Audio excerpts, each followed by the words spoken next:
With ABC News contributor Kate Shaw. Kate, tomorrow's the big day, Wednesday. The three people who are testifying have already testified. So what do you think is going to come out tomorrow? Well, they've testified, but they haven't testified before the American people. So tomorrow is essentially the start of the public phase of the impeachment proceedings. As you said, there have been a few weeks of closed-door depositions. A lot of information has come out, but a lot of Americans don't really know what's been happening behind those closed doors. So starting tomorrow, the Democrats on the Hill have the opportunity to make the case that this sequence of events was totally improper, quite serious, and rises to the level of the constitutional standard, treason, bribery, or other high crimes and misdemeanors. So for the most part, tomorrow is going to focus primarily on Ukraine, correct? Right now, it seems as though the Democrat strategy is to stay pretty focused on what they are arguing is this corrupt exchange of military aid and a White House meeting in exchange for political investigations. So how will the Democrats proceed with this, Kate? I mean, obviously, Adam Schiff is going to be leading most of this. Is he going to have to be extremely point for point, very careful? What kind of procedure will he take here? I imagine he'll be quite careful. Obviously, something of a misstep in the first public hearing in which he kind of summarized the call transcript is something the president seized on and, talked of almost nothing else for weeks. And so I imagine Schiff will want to be very careful to avoid giving the president the opportunity to do something similar here.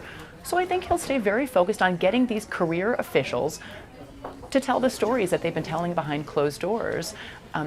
There may also be some ceding of time to staff members. So the rules allow committee members to give the staff members the opportunity to do the questioning of witnesses. And I expect that we'll see some of that happen tomorrow.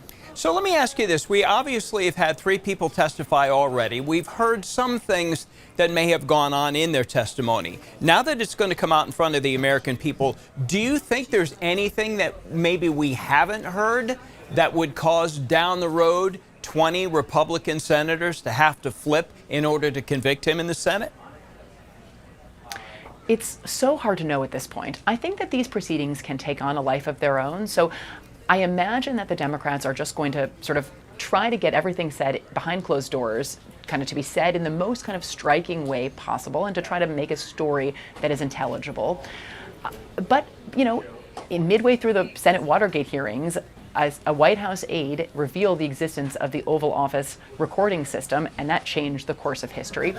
I don't think anyone really expects something similar to happen here, but I'm not sure that all possible questions have been asked. And, there may be other witnesses that still come forward. But you're right, the Constitution sets a very high bar in terms of two-thirds supermajority in the Senate to convict and remove a president.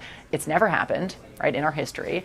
And so I think that both a lot that is quite dramatic has to happen in the public hearings, and public opinion needs to shift in order, I think, for that number of senators who are currently sort of supporting the president to decide that the political cost to them is higher than whatever benefit that they may reap from crossing over and deciding to vote to convict the president. But I think we're a long way from there at this point. Kate, a lot of people refer to the Watergate hearings, which many people saw live or have seen historically.